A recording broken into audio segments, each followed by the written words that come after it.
CD3. Intermediate Listening Comprehension. Understanding and Recalling Spoken English. 3rd edition. By Patricia Dunkel and Phyllis L. Lim. Published by Thomson Heinley, a part of the Thomson Corporation. Copyright 2006.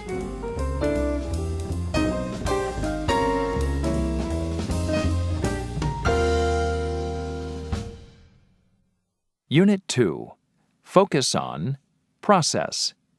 Chapter 5. Language. How children acquire theirs.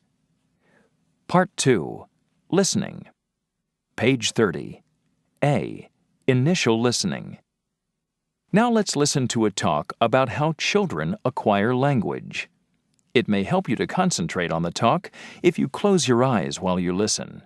Just relax and listen carefully.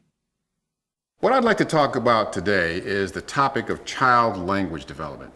Now, I know that you all are trying to develop a second language, but for the moment, let's think about a related topic, and that is how children develop their first language. What do we know about how babies develop their language and communication ability? Well, we know babies are able to communicate as soon as they're born, even before they learn to speak their first language. At first, they communicate by crying. This crying lets their parents know when they're hungry or unhappy or uncomfortable. However, they soon begin the process of acquiring their language. The first stage of language acquisition begins just a few weeks after birth. At this stage, babies start to make cooing noises when they're happy. Then, around 4 months of age, they begin to babble. Babies all over the world begin to babble around the same age, and they all begin to make the same kinds of babbling noises. Now, by the time they're 10 months old, however, the babbling of babies from different language backgrounds sounds different. For example, the babbling of a baby in a Chinese-speaking home sounds different from the babbling of a baby in an English-speaking home. Babies begin a new stage of language development when they begin to speak their first words. At first, they invent their own words for things. For example, a baby in an English-speaking home may say baba for the word bottle or kiki for cat. In the next few months, babies will acquire a lot of words. These words are usually the names of things that are in the baby's environment, words for food or toys, for example. They will begin to use these words to communicate with others.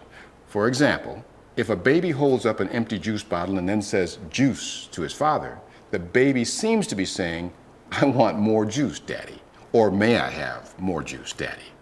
This word juice is really a one-word sentence. Now, the next stage of language acquisition begins around the age of 18 months, when the babies begin to say two-word sentences. They begin to use a kind of grammar to put these words together.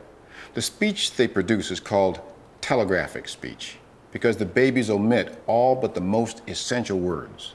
An English-speaking child might say something like, "Daddy, up," which actually could mean, "Daddy, pick me up, please." Then, between 2 and 3 years of age, young children begin to learn more and more grammar. For example, they begin to use the past tense of verbs. In other words, they begin to learn the rule for making the past tense of many verbs. The children begin to say things such as, "I walked home," and "I kissed mommy." They also begin to overgeneralize this new grammar rule and make a lot of grammar mistakes.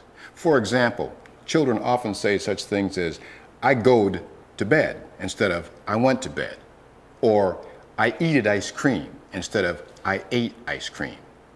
In other words, the children have learned the past tense rule for regular verbs such as walk and kiss, but they haven't learned that they cannot use this rule for all verbs. Some verbs like eat are irregular, and the past tense forms for irregular verbs must be learned individually. Anyway, these mistakes are normal, and the children will soon learn to use the past tense for regular and irregular verbs correctly. The children then continue to learn other grammatical structures in the same way.